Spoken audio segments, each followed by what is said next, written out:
आधुनिक भारत का ये अंतिम वीडियो होगा। इसके बाद हम मध्यकाल शुरू करेंगे। लगभग जितने भी क्वेश्चन थे आधुनिक के वो लगभग पूरे हो गए हैं। अब आगे का भाग है, आज अपन लास्ट वीडियो है ये। और चलो शुरुआत करते हैं कि देखिए, लॉर्ड माउंटबेटन की अध्यक्षता में बनी विभाजन परिषद में भारतीय राष्ट्रीय कांग्रेस का प्रतिनिधित्व किया था। ये बताना आपको। अब्दुल कलाम आज़ाद ने, एक जवाहरलाल नेहरू ने, एक सरदार पटेल ने, एक राजेंद्र प्रसाद ने। तो नीचे दिए गए कुटुंब में सही उत्तर का चुनाव करना है आपको। तो इसमें क्या है, आ जाएगा 685 में, सोच के बताओ। देखो, ये तो अब्दुल कलाम आज़ाद नहीं था इसमें, ठीक है ना। कि लॉर्ड माउंटबेटन की अध्यक्षता में बनी विभाजन परिषद में भारतीय राष्ट्रीय कांग्रेस के प्रतिनिधि, एक तो जवाहरलाल नेहरू था, ये था, ठीक है, और एक सरदार पटेल, ये भी था। तो इसमें आपके दोनों, 2 और 3 इसमें ऑप्शन में आ जाएंगे, ठीक है ना। तो ये इसमें उत्तर हो जाएगा बी। अगले क्वेश्चन की बात करें तो देखिए, रेड ग्रेप समिति किसके लिए नियुक्त की गई थी। रेड ग्रेप समिति किसके लिए, भारत में अल्पसंख्यकों की समस्या को सुलझाने के लिए, स्वतंत्रता विधेयक को कार्य रूप को परिणत करने के लिए, भारत और पाकिस्तान के बीच सीमाओं को निर्धारित करने के लिए, पूरी बंगाल के दंगों को जांच करने के लिए। तो बहुत इजी क्वेश्चन है, बताइए। तो इसमें आ जाएगा सी, भारत और पाकिस्तान के बीच सीमाओं को निर्धारित करने के लिए। अगले क्वेश्चन की बात करें, जो रेड ग्लिप रेखा है वो भारत और पाकिस्तान के बीच में ये लगती है, बहुत बार पूछा जाता है। मैकमोहन रेखा आपको पता ही है, भारत और चीन के बीच में है। अगले देखो, भारत के विभाजन के विकल्प के रूप में गांधी जी ने माउंटबेटन को सुझाया ताकि वे स्वतंत्रता प्रदान करने के कार्य को स्थगित करे, जिन्ना को सरकार बनाने के लिए आमंत्रित करे, नेहरू एवं जिन्ना के साथ साथ सरकार बनाने के लिए आमंत्रित करे, सेना के कुछ समय के लिए अधिकार ग्रहण करने के लिए आमंत्रित करे। तो क्या आ जाएगा, बताइए। क्या सुझाव दिया था भारत विभाजन के विकल्प के रूप में गांधी जी ने माउंटबेटन को सुझाया था कि वे, बताइए 687 में क्या उत्तर हो जाएगा। तो इसमें बी हो जाएगा, जिन्ना को सरकार बनाने के लिए आमंत्रित करेगी, उसको भी बुलाइए आप, ठीक है ना। अगले क्वेश्चन की बात करें 688 नंबर का, निम्नलिखित में से किसने कहा कि ब्रिटिश शासन की सबसे अधिक महत्वपूर्ण उपलब्धि भारत का एकीकरण था। ये कोटेशन है कि ब्रिटिश शासन की सबसे अधिक महत्वपूर्ण उपलब्धि भारत का एकीकरण था, ठीक है ना। तो ये बात है किसने कही थी, के एम पणिकर ने, एन श्रीनिवास ने, रजनी कोठारी ने, योगेंद्र सिंह ने। तो बताइए क्या आ जाएगा 688 में, के एम पणिकर ने कहा था ये, ठीक है ना। अगले क्वेश्चन की बात करें तो भारतीय राष्ट्रवाद ब्रिटिश राज का शिशु था।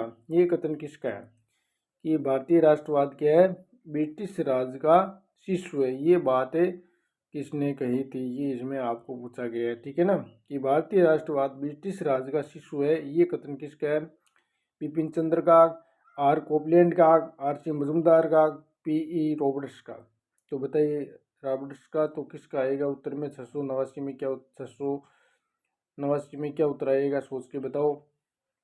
तो इसमें आ जाएगा आर के कोपलैंड का। आर के कोपलैंड ने क्या कहा कि भारतीय राष्ट्रवाद ब्रिटिश राज का शिशु था। ये क्या था, आर के कोपलैंड ने। अगले क्वेश्चन की बात करें 690 नंबर का क्वेश्चन, 15 अगस्त 1947 को मध्य रात्रि केंद्रीय असेंबली में इकबाल का गीत हिंदुस्तान हमारा जनगण मन किसने गाया था। तो देखो, मध्य रात्रि को ये, जैसे 14 अगस्त को तो पाकिस्तान आज़ाद हुआ था और 15 अगस्त को भारत, तो मध्य रात्रि को ये गीत गाया था हिंदुस्तान हमारा जनगण मन किसने गाया था, रामेश्वरी नेहरू ने, मीराबेन ने, सुचेता कृपलानी ने, एम एस सुबह लक्ष्मी ने, किसने गाया था, सोच के बताओ। 90 में क्या उत्तर देगा, सुचेता कृपलानी ने। तो ये आपको ध्यान करना है यहाँ पर। अब देखो 91 नंबर का क्वेश्चन, 14-15 अगस्त 1947 के मध्य रात्रि को अंतरिम संसद के रूप में किसने सत्ता ग्रहण की थी। केंद्रीय लेजिस्लेटिव असेंबली ने, संविधान सभा की, अंतरिम सरकार ने, चैम्बर ऑफ प्रिंसेस ने। बहुत ही अच्छा क्वेश्चन है, बताइए सोच करके 691 में। तो इसमें आ जाएगा संविधान सभा। यहाँ पर आप कंफ्यूज हो सकते हो, केंद्रीय लेजिस्लेटिव असेंबली और इसमें संविधान सभा। तो उत्तर क्या जाएगा, संविधान सभा ने, अंतरिम संसद के रूप में जिसने सत्ता ग्रहण की थी, संविधान सभा ने। क्योंकि इस समय तो क्या है कि चुनाव होना थोड़ा सा असंभव था, तो संविधान सभा ने ही ये जो है ना भाई, संविधान सभा ने ही काम किया था। आगे देखो 692 नंबर का क्वेश्चन। पहले अवसर पर भारत के प्रधानमंत्री की नियुक्ति की थी, गवर्नर जनरल ने की थी, ब्रिटिश सम्राट ने की थी, महात्मा गांधी ने की थी, वायसराय ने की थी। किसने की थी बताइए। 692 में क्या उत्तर आ जाएगा।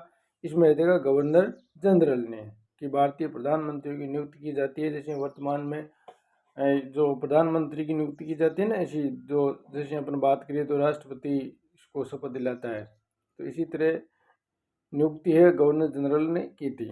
अब देखो स्वतंत्र भारत के प्रथम गवर्नर जनरल कौन थे। ये क्वेश्चन बहुत बार एग्जामों में आपको कंफ्यूज कर देता है कि स्वतंत्र भारत के प्रथम गवर्नर जनरल कौन थे। Rajagopalachari, Warren Hastings, Lord Dalhousie, Lord Mountbatten. तो क्या आ जाएगा, सोचो एक बार।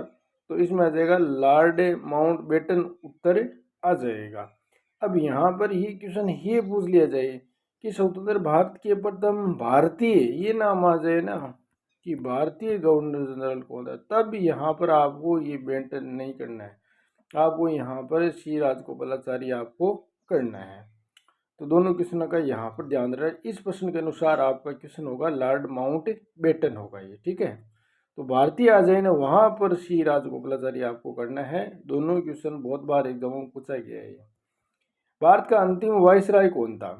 लॉर्ड विवेल था, लॉर्ड माउंटबेटन था, लॉर्ड लिनलिथ था, और ओकिन लेक था, कौन था बताइए। 694 में क्या उत्तर हो जाएगा। तो इसमें लॉर्ड माउंटबेटन था। भारत का अंतिम वायसराय कौन था, लॉर्ड माउंटबेटन था।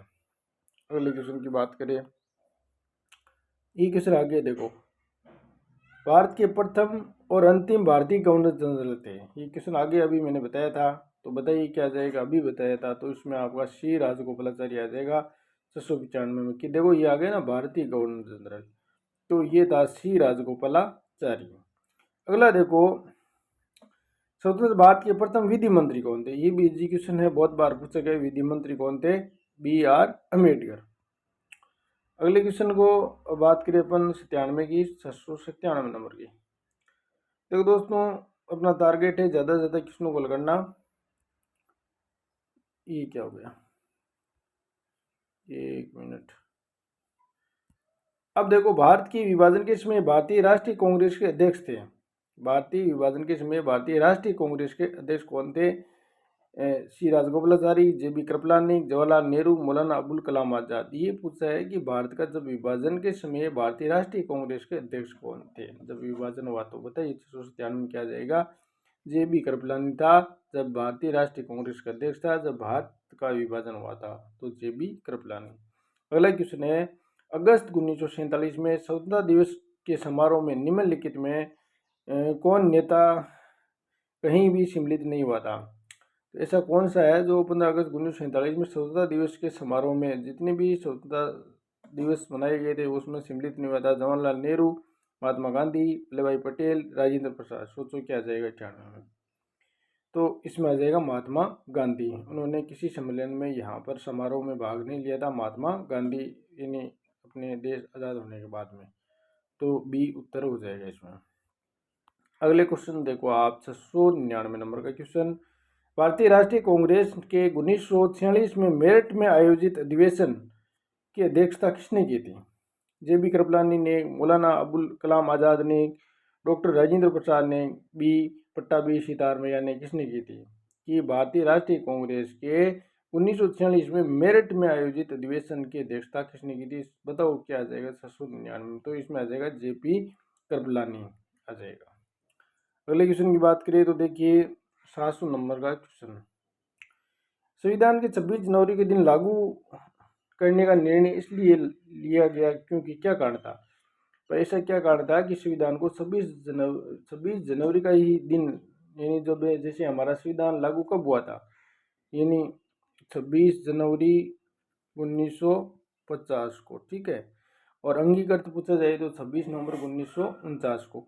तो यहाँ पर ऐसा क्या कारण था कि 26 जनवरी ही चुना गया था, ठीक है ना। इसका कारण ये था कि जो कांग्रेस ने इस स्थिति से 1930 स्वतंत्रता दिवस के रूप मनाया था ना, जो रावी नदी पर, तो 1930 में स्वतंत्रता दिवस के रूप में मनाया था कांग्रेस ने ना।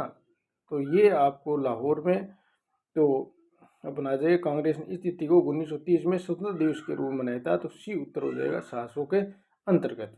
ऐसा ये कारण था। अगले क्वेश्चन की बात करें 701 नंबर का, स्वतंत्रता पूर्व भारत में निम्नलिखित में से किसने केंद्रीय, देखो थोड़ा सा नीचे कर देता हूँ, कि स्वतंत्रता पूर्व भारत में निम्नलिखित में से किसने केंद्रीय विधानसभा में स्वराज दल का समर्थन किया था? M.A. जिन्ना ने, मौलाना अबुल कलाम आजाद ने, डॉक्टर राजेंद्र प्रसाद ने, जवाहरलाल नेहरू ने। तो प्रश्न दोबारा देखिए, स्वतंत्रता पूर्व भारत में निम्नलिखित में से किसने केंद्रीय विधानसभा में स्वराज दल का समर्थन किया था? वो बताइए क्या आ जाएगा, 701 में सोच के बताइए। तो M.A. जिन्ना आ जाएगा इसमें। अगले क्वेश्चन देखो आप 702, गोपाल कृष्ण गोखले ने किस वर्ष में भारत सेवक मंडल यानी सर्वेंट्स ऑफ इंडिया सोसाइटी की स्थापना की थी? कि गोपाल कृष्ण गोखले ने किस वर्ष में भारत सेवक मंडल यानी सर्वेंट ऑफ इंडिया सोसाइटी की स्थापना, ये ज़्यादा बार पूछा गया है question, servants of India society की स्थापना किसने यानी गोपाल कृष्ण गोखले ने की थी, कब की थी? 1902 में, 1903 में, 1904 में, 1905 में। तो क्या उत्तर जाएगा, 702 में सोच के बताओ। तो 1905 में। जैसे गरमदल नरमदल भी 1905 में अलग हुआ था, ये भी यहाँ पर आप याद रख सकते हो। अगले क्वेश्चन की बात करें तो देखो 703 नंबर का, निम्नलिखित में से किस वर्ष बंगाल के मिदनापुर जिले में जातीय सरकार की स्थापना हुई थी? तो किस वर्ष बंगाल में मिदनापुर में जातीय सरकार की स्थापना हुई थी? 1939 में, 1940 में, 1941 में, 1942 में। सोचो क्या आएगा उसमें, 703 में। तो इसमें आ जाएगा 42 में, 1942 में। अगले क्वेश्चन की बात करें 704, निम्नलिखित में से समस्त संसार में चर्चा हुई और अभियुक्तों के समर्थन में एल्बर्ट आइंस्टीन, H.G. वेल्स और हेराल्ड लॉस्की तथा रोजवेल्ट सहानुभूतिपूर्ण टिप्पणी की थी? INA मुकदमा पर, लाहौर षड्यंत्र मुकदमा पर, मेरठ षड्यंत्र मुकदमा में उपयुक्त में से कोई नहीं। तो क्या उत्तर आ जाएगा, 704 में सोच के बताओ। तो इसमें आ जाएगा मेरठ षड्यंत्र मुकदमा पर। क्या है कि यहाँ पर अल्बर्ट आइंस्टीन है, H.G. वेल्स है, हेराल्ड लॉस्की है, रूजवेल्ट है, सहानुभूति टिप्पणी की थी किस पर? मेरठ षड्यंत्र केस। ये मेरठ षड्यंत्र केस कब हुआ था? 1925 में। ये भी आपको यहाँ पर ध्यान रखना है। अगले देखो आप 705 नंबर, ये लो, ये क्या गया बीच में, देखो फरवरी 2021 में प्रधानमंत्री द्वारा किस शताब्दी समारोह की शुरुआत की थी? फरवरी 2021 में प्रधानमंत्री द्वारा किस शताब्दी की शुरुआत की थी? जलियांवाला बाग शताब्दी समारोह, एशियो आंदोलन शताब्दी समारोह, चोरी चौरा शताब्दी समारोह, चंपारण शताब्दी समारोह। तो बताइए क्या आ जाएगा, 705 उत्तर क्या आ जाएगा, सोच के बताओ। तो इसमें सी उत्तर आ जाएगा, चोरी चौरा शताब्दी समारोह। ये फरवरी 2021 में प्रधानमंत्री मोदी जी द्वारा है ना, ये शताब्दी समारोह की शुरुआत की गई, चोरी चौरा शताब्दी समारोह, ये ठीक है ना। तो ये आपको याद रखना है। जैसे चोरी चोरी कांड, ये घटना कब हुई थी? 4 फरवरी 1922 में, ठीक है ना, ये भी आपको याद रखना है। अब देखो आगे क्वेश्चन की बात करें तो 706 नंबर का क्वेश्चन, नीचे दिए गए कूट का उपयोग करते हुए निम्नलिखित घटनाओं पर सही कालक्रम को निर्देशित कीजिए, ठीक है ना। अब यहाँ पर आपको जब सही तारीख याद है तभी आपको यहाँ पर सही होगा, नहीं तो यहाँ पर आप नहीं कर पाओगे। देखो पहला है रोल्ट एक्ट के विरुद्ध सत्याग्रह, ठीक है ना। ये आपका कब हुआ था? ये आपका 6 अप्रैल, कब हुआ था? 6 अप्रैल 1919 में। अब यहाँ पर चंपारण सत्याग्रह आपको पता ही है, ये कब हुआ था? 1917 में। अब खेड़ा किसान, जो अपन बात करिए खेड़ा सत्याग्रह किसान आंदोलन है ना, ये 22 मार्च को, कब हुआ था? 22 मार्च को, यानी 22 मार्च 1918 को, ठीक है। अहमदाबाद मिल मजदूर हड़ताल है, वो कब हुई थी? ये आपको 15 मार्च को, कब हुई थी? 15 मार्च को। अब यहाँ पर भी क्या है कि 1918 है, ठीक है ना, कब है? 1918 है। अब आप आसानी से यहाँ चुन सकते हो कौन सा ये आएगा, बताइए सोच के। तो पहला आपको बताइए चंपारण का 2 नंबर, ठीक है। तो 2 नंबर किस में? देखो पहले में आ रहा है 2 नंबर, ठीक है ना। सी में भी 2 नंबर आ रहा है, और इसका मतलब ए और सी में से होगा इसमें, ठीक है ना। अब आप सोच सकते हो कि 1917 के बाद में क्या आ रहा है। देखो अहमदाबाद मिल मजदूर 15 मार्च आ रहा है ना। ये अहमदाबाद मिल मजदूर हड़ताल कब हुई थी? ये हुई थी 15 मार्च को। तो 4 आ रहा है, तो 2 और 4 किस में, देखो इसमें आ रहा है पहले में, ये देखो 2 और 4 इसमें पहले में आ रहा है एम में। और फिर देखो आप इसके बाद में कौन सा एडजस्ट करोगे, इसमें 4 नंबर ये जो है ना, ये कर दिया आपने। और फिर देखो 4 नंबर कर दिया आपने 15 मार्च जो 1918, 4 आ गया। फिर आप करोगे खेड़ा सत्याग्रह, ठीक है ना, खेड़ा किसान आंदोलन, ये 22 मार्च को हुआ था। तो 3 नंबर देखो इसमें ही रहा। फिर देखो रोलटेक 6 अप्रैल 1919। तो इसका मतलब अपना ए उत्तर है वो 706 में उत्तर क्या आ जाएगा आपका, ए ऑप्शन बिल्कुल सही है। देखो इसको पुनः दोबारा देख लिया आप, यहाँ डेट याद होना चाहिए। रोल्ट एक्ट के विरुद्ध सत्याग्रह कब हुआ था? 6 अप्रैल 1919 को। चंपारण सत्याग्रह 1917 में। खेड़ा किसान आंदोलन आपको 22 मार्च 1918 में, है ना। ऐसे याद रख लो, खेड़े में 22 साल का होता है तब ज़्यादा जाता है, ठीक है।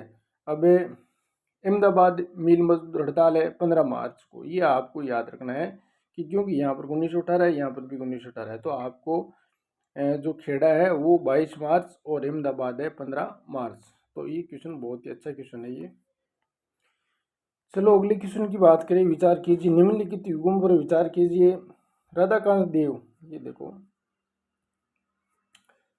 कि राधाकांत देव ब्रिटिश इंडियन एसोसिएशन के प्रथम अध्यक्ष, ठीक है, क्या थे? राधाकांत देव है वो, इसमें क्या थे, ये देखो आप इसमें देख सकते हो कौन सा 706 नंबर का क्वेश्चन है ना ये। तो इसमें पहला देखो सही है, राधाकांत देव ब्रिटिश इंडियन एसोसिएशन के प्रथम अध्यक्ष थे। दूसरा है गुजलू, यानी गुजलू लक्ष्मी नरसू चेट्टी मद्रास महाजन सभा के संस्थापक थे।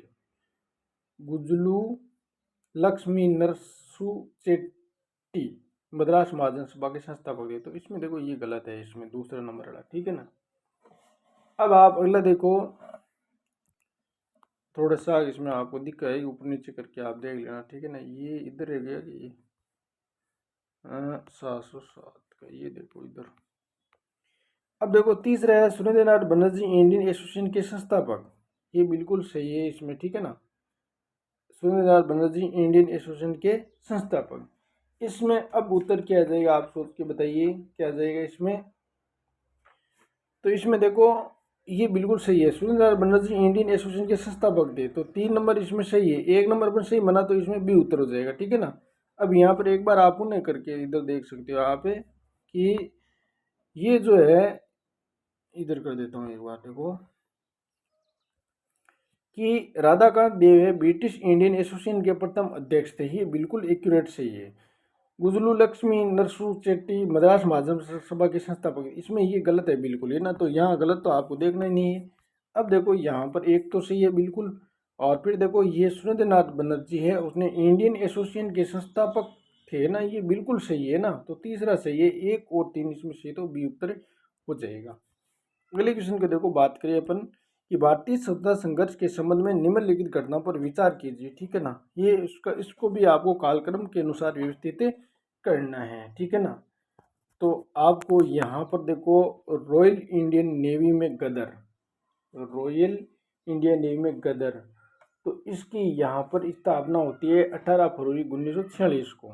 कब होती है? 18 फरवरी आपकी 1946 में, ये 46 याद रखना आप, ठीक है।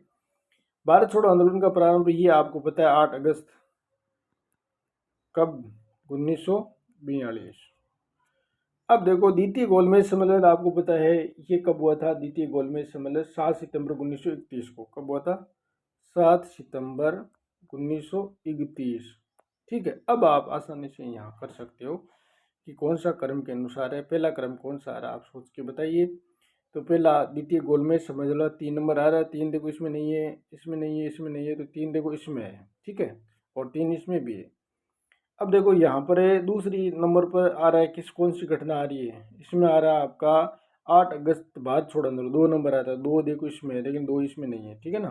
तो ये 2 सही है। अब लास्ट में एक है रॉयल इंडियन नेवी गदर 18 फरवरी 1946, तो इसमें 1 नंबर आ रहा है, तो उत्तर अपना सी हो जाएगा, ये आपको ध्यान रखना है। आप तो सन याद कर लेना कि ये रॉयल इंडियन नेवी गदर 1946 भारत छोड़ो आंदोलन, आपको ये डेट तो याद रखनी पड़ेगी आपको। 8 अगस्त 1942 द्वितीय गोल में समझ है 7 सितंबर 1931। अगले क्वेश्चन की बात करें तो देखिए 709, निम्नलिखित नेताओं में से किसने क्रांतिकारी संगठन अभिनव भारत समाज की स्थापना की थी, है ना। बहुत ही अच्छा क्वेश्चन है ये। भगत सिंह ने, विनायक दामोदर सावरकर ने, वारिंद्र कुमार घोष ने, पुलिन बिहारी ने। 709 में क्या उत्तर आ जाएगा, सोच के बताइए। 709 में उत्तर क्या आ जाएगा, तो इसमें आ जाएगा विनायक दामोदर सावरकर उत्तर आ जाएगा। अभिनव भारत समाज की स्थापना किसने की, विनायक दामोदर सावरकर ने। अगले क्वेश्चन की बात करिए अपन 710 नंबर की, कि असैनिक प्रशासन 1905 के संदर्भ में कौन सा कथन सही है। असैनिक, तो देखो लॉर्ड कर्जन ने प्रांतीय सीमाओं को पुनर्गठित करने का निर्णय लिया। 2 नंबर पर है पूर्वी बंगाल और असम नामक एक नया प्रांत बनाया गया। तो सोच के बताओ कौन से कथन इसमें सही है। आपको क्या लगता है 710 में, बताइए क्या है गया। तो इसमें आपका उत्तर हो जाएगा दोनों सही है। इसमें देखो लॉर्ड कर्जन के प्रांतीय सीमाओं को पुनर्गठन करने का निर्णय लिया, ये बिल्कुल सही है।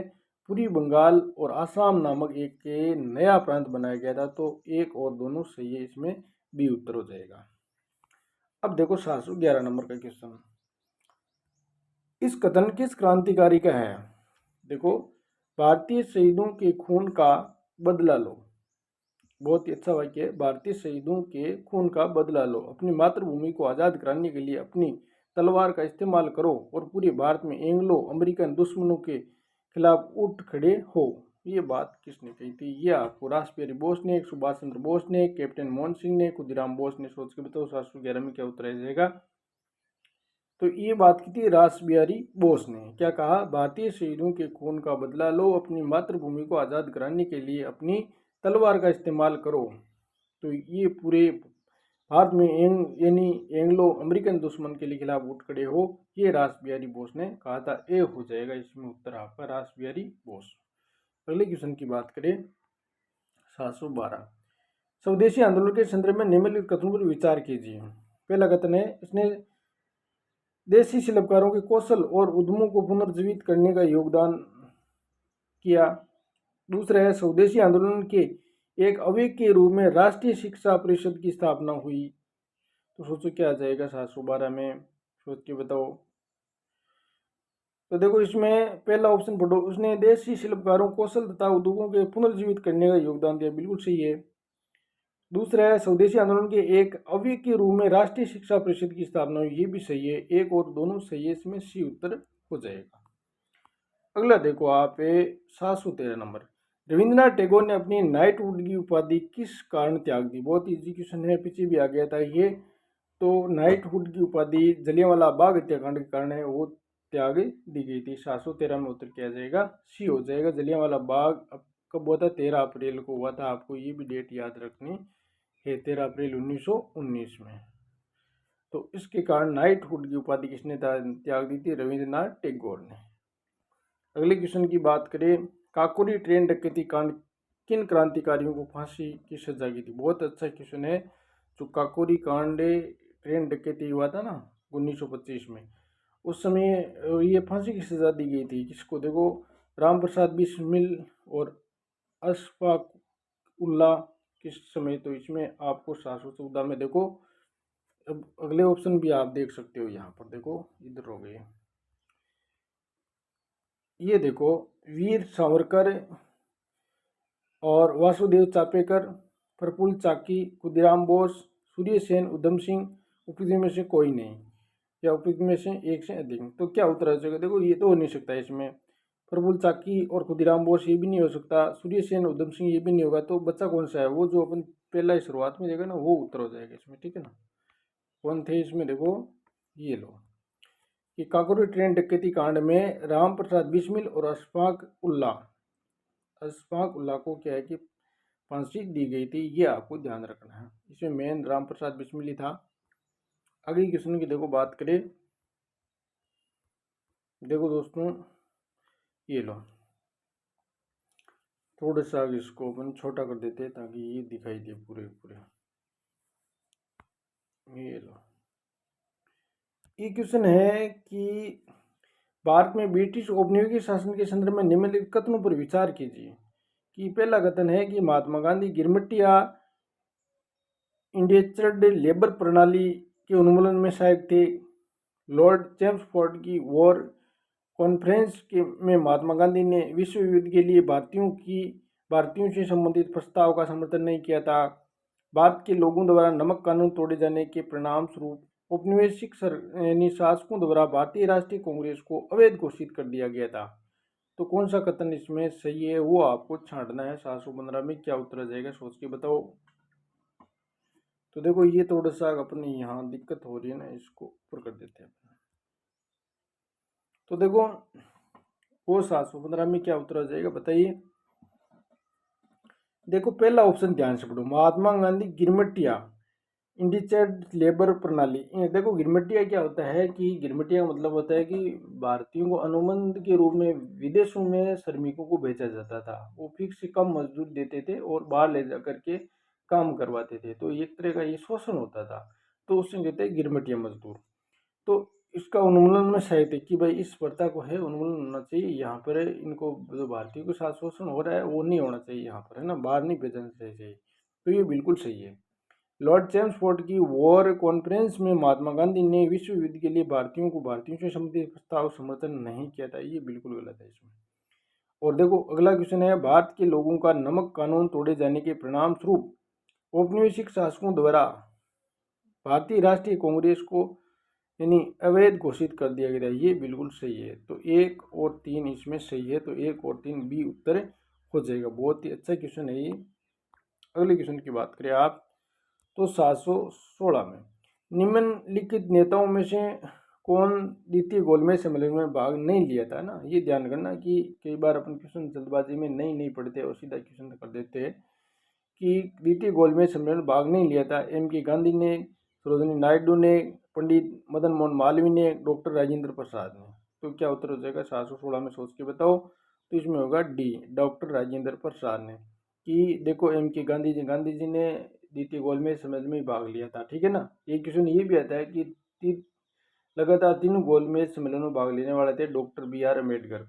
यहाँ पर देखो अपन ज़्यादा व्याख्या नहीं करेंगे कि M.K. गांधी, सरोजिनी नायडू और पंडित मदन मोहन मालवीय उन्होंने द्वितीय गोलमेज सम्मेलन में भाग लिया था, जबकि राजेंद्र प्रसाद ने यहाँ पर नहीं लिया। तो डी उत्तर हो जाएगा। अगले क्वेश्चन देखो, भारत छोड़ो आंदोलन के दौरान, ये देखो क्या रहा है कि भारत छोड़ो आंदोलन के दौरान बकरी का टापू अखिल भारतीय आजाद दस्ता का गठन किया था। राम मनोहर लोहिया ने, उषा मेहता ने, चित्तू पांडे ने, जयप्रकाश नारायण ने। तो 717 में क्या उत्तर आ जाएगा। ये आ जाएगा इसमें डी, जयप्रकाश नारायण ने क्या किया था। भारत छोड़ो आंदोलन के दौरान बकरी का टापू में अखिल भारतीय आजाद दास्ता का गठन किया था जयप्रकाश नारायण ने। अगले क्वेश्चन की बात करें 718 नंबर का क्वेश्चन, गांधी इरविन समझौते में निम्नलिखित में से क्या सम्मिलित था। देखो पहला राउंड टेबल कॉन्फ्रेंस में भाग लेने के लिए कांग्रेस को आमंत्रित करना, असहयोग आंदोलन के संबंध में जारी किए गए अध्यादेशों को वापस लेना, पुलिस की जातियों की जांच करने हेतु गांधी जी के सुझाव को स्वीकृति, केवल उन्हीं ही कैदियों की रिहा जिन पर हिंसा का अभियोग नहीं था। तो अब आप इसमें बताओ 718 में आएगा क्या। ये थोड़ा सा मैं इधर कर देता हूँ, ठीक है। ये लो कौन कौन से इसमें से ये बहुत आ जाएगा इसमें ना। तो ये जो 718 का है इसमें क्या उत्तर हो जाएगा बताइए। देखो पहला दोबारा पढ़ो, राउंड टेबल कॉन्फ्रेंस में भाग लेने के लिए कांग्रेस को आमंत्रित करना, ये बिल्कुल सही है। असहयोग आंदोलन के संबंध में जारी किए गए अध्यादेशों को वापस लेना बिल्कुल सही है। ये भी यानी पुलिस की जातियों की जांच करने हेतु गांधी जी के सुझाव की स्वीकृति, इसमें ये गलत है, ठीक है। चौथा है, केवल उन्हें कैदियों की रिहाई जिन पर हिंसा का अभियोग नहीं था। तो ये सही है इसमें। तो 1 2 4 सही है, बी उत्तर इसमें हो जाएगा। इसको आप छोटा करके यहाँ आराम से एक बार ढंग से उसको देख सकते हो। इसमें उत्तर क्या हो जाएगा आपका, बी है वो उत्तर आ जाएगा। अगले क्वेश्चन की बात करिए अपन, देखिए ये लो 719 नंबर का क्वेश्चन। औपनिवेशिक भारत के संदर्भ में शाह नवाज खान, प्रेम कुमार सहगल, गुरबख्श सिंह ढिल्लों याद किए जाते हैं। क्यों याद किए जाते हैं बताओ। शाहनवाज नवाज खान, प्रेम कुमार सहगल और गुरबख्श सिंह ढिल्लों याद किए जाते हैं स्वदेशी और बहिष्कार आंदोलन के नेता के रूप में, 1946 के अंतरिम सरकार के सदस्य के रूप में, संविधान सभा के प्रारूप समिति के सदस्य के रूप में, आजाद हिंद फौज यानी इंडियन नेशनल आर्मी के अधिकारियों के रूप में। तो उत्तर क्या हो जाएगा, डी हो जाएगा इसमें। आजाद हिंद फौज इंडियन नेशनल आर्मी के अधिकारियों के रूप में थे शाह नवाज खान, प्रेम कुमार सहगल और गुरबख्श सिंह ढिल्लों। ये भी क्वेश्चन अच्छा लेवल का है। आगे देखो आप 719 के बाद में, अरे ये क्या हो रहा है, ये लो 720 नंबर का जो क्वेश्चन है यहाँ पर देखिए, ये क्या हो गया देखो, पूरा कर देता हूँ कि भारतीय इतिहास में 8 अगस्त 1992 के संदर्भ में निम्नलिखित कथनों पर कौन सा सही है। इसमें ना जो भारत छोड़ो आंदोलन हुआ ना 8 अगस्त को, तो AICC द्वारा भारत छोड़ो प्रस्ताव अंगीकृत किया गया था। वायसराय की एग्जीक्यूटिव काउंसिल का विस्तार अधिक संख्या में भारतीयों को सम्मिलित करने के लिए किया गया था। 7 प्रांतों में कांग्रेस मंत्रिमंडल ने त्याग पत्र दिया था। क्रिप्स ने प्रस्तावों को रखा कि द्वितीय विश्व युद्ध समाप्त होते ही संपूर्ण डोमिनियन स्टेट वाले भारतीय संघ की स्थापना की जाएगी। तो 720 में क्या उत्तर हो जाएगा, तो इसमें आ जाएगा AICC द्वारा भारत छोड़ो प्रस्ताव अंगीकृत किया गया था। पहला ही उत्तर इसमें आ जाएगा। अगले क्वेश्चन देखो आपको 721 नंबर का क्वेश्चन। निम्नलिखित में से 1926 में गठित नौजवान सभा का प्रारंभ सदस्य कौन नहीं था। नौजवान सभा 1926 में गठित की गई थी, तो प्रारंभिक के सदस्य कौन इसमें से नहीं था वो बताना आपको। भगत सिंह नहीं थे, यशपाल नहीं थे, छबील दास नहीं थे, अंबिका चक्रवर्ती नहीं थे। तो 721 में क्या जाएगा सोच के बताओ। तो ये इसमें नहीं थी, अंबिका चक्रवर्ती वो नहीं थी। बाकी देखो इसमें नौजवान सभा में भगत सिंह भी था, यशपाल भी था और छबील दास भी था। तो उत्तर क्या जाएगा, डी अंबिका चक्रवर्ती इसमें आ जाएगा। क्या आ जाएगा, अंबिका चक्रवर्ती आ जाएगा इसमें। ठीक है, अगले देखो क्वेश्चन की बात करें कि काकोरी षड्यंत्र केस में प्रधान आरोपी पंडित राम प्रसाद बिस्मिल को उत्तर प्रदेश के किस शहर में फांसी दी गई थी, है ना। तो काकोरी षड्यंत्र केस हुआ ना 1925 में, जहाँ पर क्या है कि ट्रेन को उन्होंने लूटी थी ना, वो था काकोरी षड्यंत्र केस। अब देखो अंग्रेजों का यहाँ पर बहुत खजाना, एक ट्रेन भर करके जा रही थी, उसको लूट लिया था ना। राम प्रसाद बिस्मिल उत्तर प्रदेश के किस शहर में फांसी दी गई थी। वाराणसी में, गोरखपुर में, कानपुर में, लखनऊ में। तो 722 में क्या जाएगा, गोरखपुर यूपी में है, यहाँ पर उसको फांसी दी गई थी। अगला क्वेश्चन 723 नंबर। निम्नलिखित में से कौन एक 1924 में कानपुर षड्यंत्र मामले में शामिल नहीं था। तो कानपुर षड्यंत्र केस हुआ ना, उसमें शामिल नहीं था। तो मुजफ्फर अहमद, नलिनी गुप्ता, शौकत उस्मानी, MA अंसारी, कौन इसमें सम्मिलित नहीं था। तो इसमें MA अंसारी सम्मिलित नहीं था। बाकी देखो इस षड्यंत्र केस में मुजफ्फर अहमद था, नलिनी गुप्ता था, शौकत उस्मानी था, लेकिन MA अंसारी नहीं था। अगले क्वेश्चन की बात करें तो देखो यहाँ पर भी आपको सूची मिलान करना है। इधर वर्ष स्थान, इधर देखो वर्ष दे रखे है ना, तो बहुत ही अच्छा क्वेश्चन है ये भी। देखो लो यहाँ पर देखो आपको मिलाना है क्वेश्चन, 724 नंबर का क्वेश्चन है ये। और देखो मेरठ आपसे मिलाना है 1946। कानपुर आपको पता है 25 में ही हुआ था। लखनऊ वाला आपको पता ही है 1916 आ जाएगा इसमें। और ये लखनऊ वाला है 1916, और बनारस आपको पता है कि लास्ट में 2 बचा है 1905 में। तो देखो अपन मेरठ 3 नंबर से मिलेगा, 3 देखो इसमें भी है, इसमें भी है। ठीक है, कानपुर अपन किससे मिला है, 4 नंबर से, तो 4 नंबर देखो इसमें है। ठीक है, अब देखो ये आसानी से अपन को उत्तर मिल जाएगा यहाँ पर, ये देखो हो गया। और अपने लखनऊ है किससे मिला है 1916, 1 नंबर ये रहा। बनारस किससे मिला है 1905, 2 नंबर, तो 2 नंबर ये रहा। तो देखो मेरठ आ गया 1946, कानपुर 1925, लखनऊ 1916 और बनारस है वो आपका 1905। ये उत्तर हो जाएगा सी। अगले क्वेश्चन 725 नंबर का क्वेश्चन।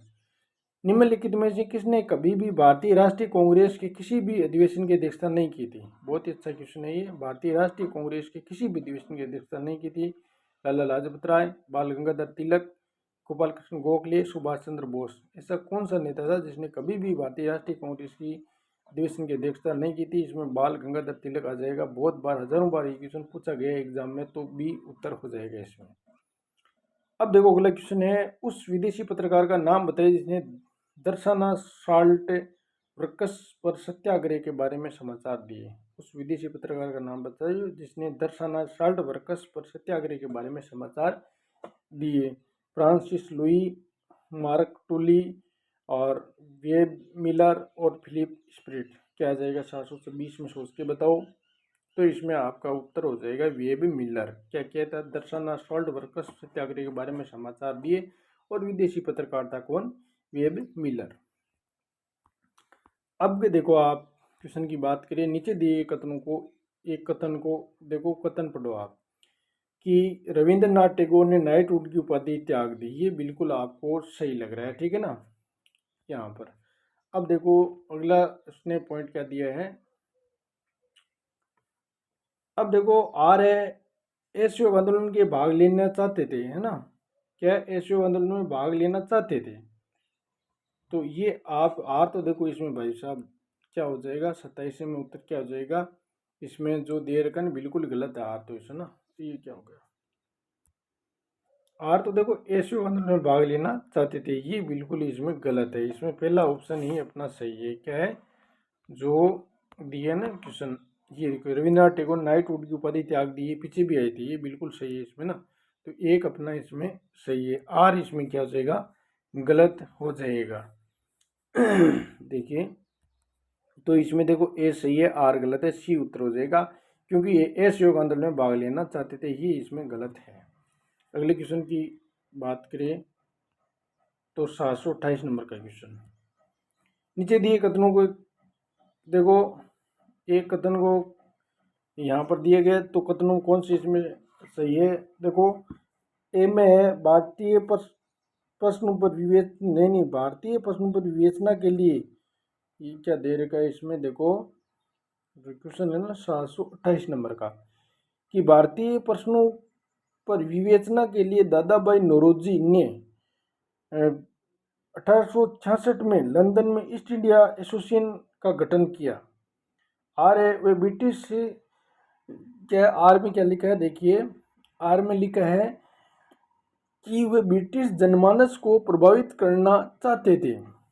तो मुझे तो यहाँ दोनों दोनों सही लग रहे हैं, तो 728 में उत्तर क्या जाएगा, ये देखिए कि दोनों कथन सही है, इसमें ए और सही है और आर एक की सही व्याख्या करता है, ठीक है ना, तो सी उत्तर हो जाएगा इसमें।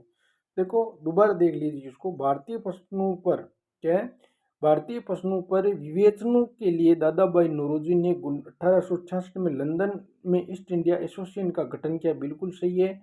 और आर में क्या दे रखा है, वे ब्रिटिश जमा यानी क्या आर में दे रखा है वे ब्रिटिश जनमानस को प्रभावित करना चाहते थे, तो दोनों दोनों इसमें सही है। तो सर यहाँ फिक्का कलर दिखाई दे रहा है आपको। अब देखो प्रथम